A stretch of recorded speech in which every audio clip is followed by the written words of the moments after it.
ഹരിശ്രീ ഗണപതേ നമ. അവിഘ്നമസ്തു. ഓം ഗുരുഭ്യോ നമ. എല്ലാവർക്കും നല്ലൊരു നമസ്കാരം. ഗുരുവിന് വന്ദനം. നമ്മൾ പ്രശ്നമാർഗം 20-ാം അധ്യായമാണ് നമ്മൾ നോക്കിക്കൊണ്ടിരിക്കുന്നത്. അതിൽ 13 ശ്ലോകങ്ങൾ കഴിഞ്ഞു. ഇനി 14-ാമത്തെ ശ്ലോകം തുടങ്ങിയിട്ടുള്ള വ്യാഖ്യാനമാണ് ഇന്ന് അവതരിപ്പിക്കുന്നത്. കേൾക്കാം. ഭൗമാർഗഗൃഹകേ ശുക്രേ തദ്ദൃഷ്ടേ വാദതദ്യുതേ വഗ്നിഭൂതാശ്രിതേ ചാത്ര മ്രിയേദാഗ്നോ വധൂ നൃണാം.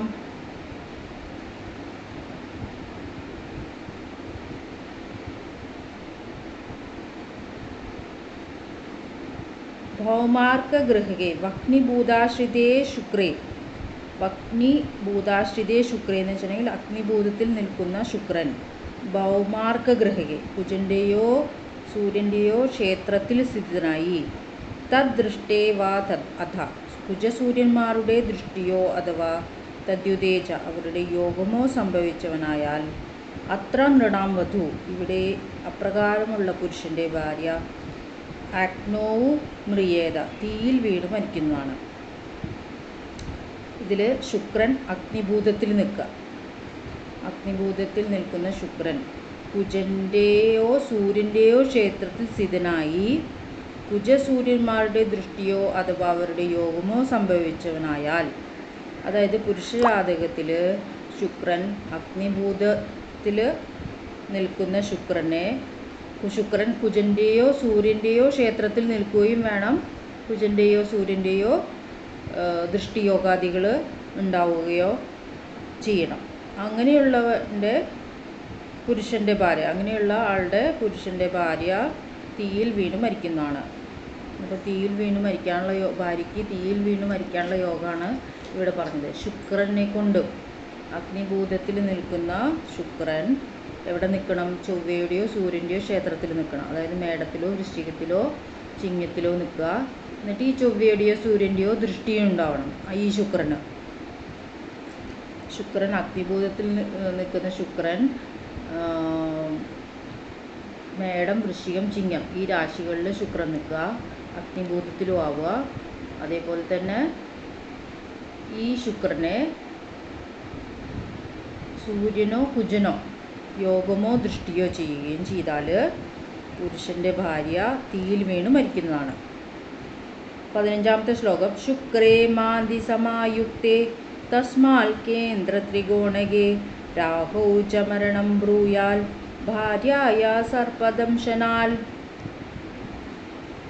സർപ്പദംശനം കൊണ്ട് ഭാര്യ മരണമാണ് അടുത്ത ശ്ലോകം കൊണ്ട് പറയുന്നത്. ശുക്രേ മാന്തി സമായുക്തേ ശുക്രൻ മാന്തിയോടു ചേർന്നും ശുക്രൻ ഗുളികനോട് ചേർന്ന് നിൽക്കുക. തസ്മാൽ കേന്ദ്ര ത്രികോണകേ രാഹോച ശുക്രങ്കൽ നിന്ന് കേന്ദ്ര ത്രികോണങ്ങളിൽ രാഹു നിന്നാൽ. ശുക്രൻ ഗുളികനോട് കൂടി ചേർന്ന് നിൽക്കുക. അതേപോലെ തന്നെ ശുക്രൻ്റെ കേന്ദ്ര ത്രികോണങ്ങൾ ശുക്രൻ എവിടെ നിൽക്കുന്നു അതിൻ്റെ 1, 4, 7, 10 അല്ലെങ്കിൽ 1, 5, 9 ഈ സ്ഥാനങ്ങളിൽ രാഹു നിൽക്കുക. ഭാര്യ സർപ്പദംശന ഭാര്യയ്ക്ക് പാമ്പ് കടിയേറ്റ് മരണം ബ്രൂയാൽ മരണം സംഭവിക്കുമെന്ന് പറയണം. ആദ്യത്തെ 14-ാമത്തെ ശ്ലോകം കൊണ്ട് തീയിൽ വീണ് മരിക്കുന്ന ലക്ഷണമാണ് പറഞ്ഞത്. 15-ാമത്തെ ശ്ലോകം കൊണ്ട് പാമ്പ് കടിയേറ്റ് മരിക്കുന്ന ലക്ഷണമാണ് പറയുന്നത്. ഇതിന് ശുക്രൻ വിവാഹകാരകനായിട്ടുള്ള ശുക്രൻ ഭാര്യാകാരകനായിട്ടുള്ള ശുക്രന് വരുന്ന പാപയോഗവും രാഹുയോഗം കൊണ്ടാണ് ഈ 2 യോഗങ്ങൾ പറഞ്ഞത്. അതായത് ശുക്രൻ ഗുളികനോട് ചേർന്ന് നിൽക്കണം.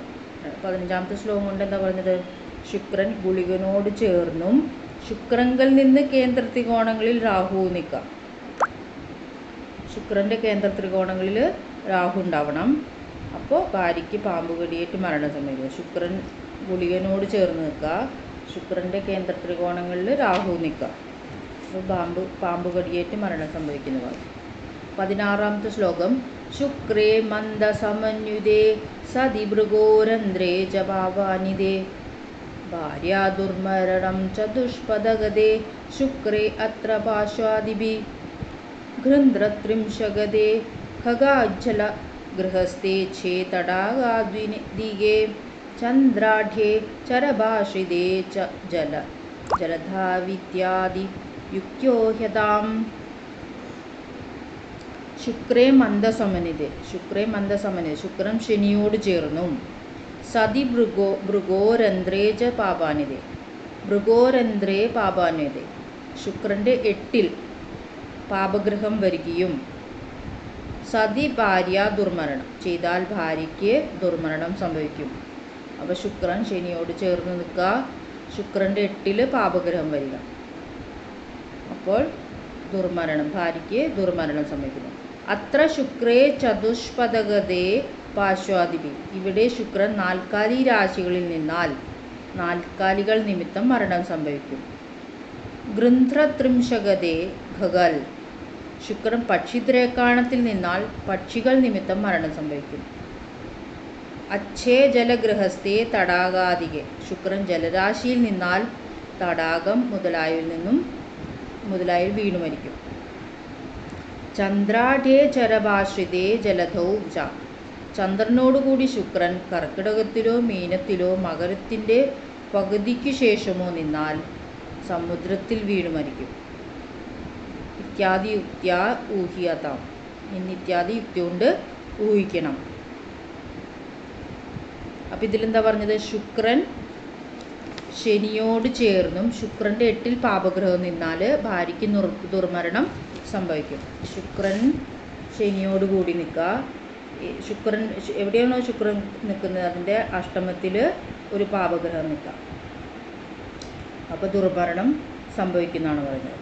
ഇവിടെ ശുക്രൻ നാൽക്കാലി രാശിയിൽ നിന്നാൽ നാൽക്കാലികൾ നിമിത്തവും, ശുക്രൻ പക്ഷിദ്രേക്കാണത്തിൽ നിന്നാൽ പക്ഷികൾ നിമിത്തവും, ശുക്രൻ ജലരാശിയിൽ നിന്നാൽ തടാകം മുതലായവയിൽ വീണു മരിക്കും.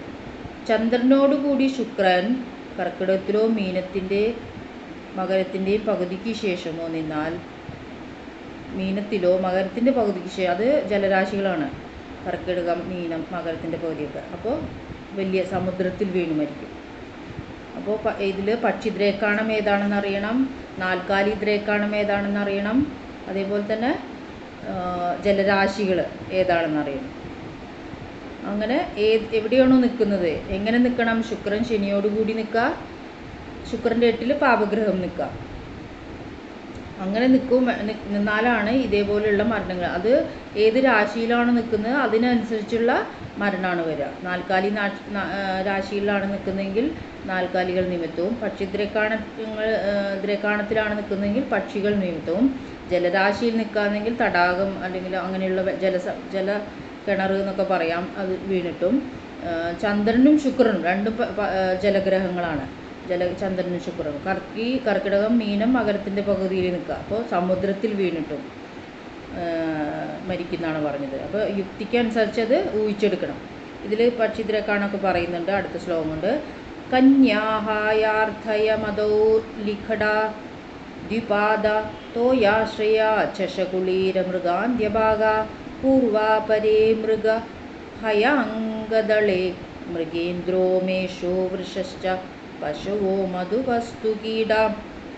കന്നി ധനുവിൻ്റെ പൂർവാർത്ഥം, മിഥുനം, തുലാം, കുംഭം ഇവ മനുഷ്യരാശികളും, മീനം, കർക്കിടകം, മകരത്തിൻ്റെ അവസാന പകുതി ഇവ ജലരാശികളും, ധനുവിൻ്റെ അവസാന പകുതി, മകരത്തിൻ്റെ ആദ്യ പകുതി, ചിങ്ങം, മേടം, ഇടവം ഇവ നാൽക്കാലി രാശികളും, വൃശ്ചികം കീടരാശിയുമാണ്.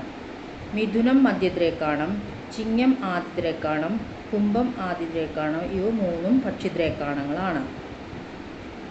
അതിൽ നാൽക്കാലി രാശികൾ പറഞ്ഞു, ജലരാശികൾ പറഞ്ഞു, അതിന് പക്ഷിദ്രേക്കാണവും പറഞ്ഞു. ഇത് മനസ്സിലാക്കി വയ്ക്കുക. കന്നി ധനുവിൻ്റെ ആദ്യത്തെ പകുതി, മിഥുനം, തുലാം, കുംഭം ഇവ മനുഷ്യരാശികൾ, മീനം, കർക്കിടകം, മകരത്തിൻ്റെ അവസാന പകുതി ഇവ ജലരാശികൾ, ധനുവിൻ്റെ അവസാന പകുതി, മകരത്തിൻ്റെ ആദ്യ പകുതി, ചിങ്ങം, മേടം, ഇടവം ഇവ നാൽക്കാലി രാശികൾ, വൃശ്ചികം കീടരാശി, മിഥുനം മധ്യദ്രേക്കാണം, ചിങ്ങം ആദ്യദ്രേക്കാണം, കുംഭം ആദ്യദ്രേക്കാണം ഇവ 3 പക്ഷിദ്രേക്കാണങ്ങളാണ്.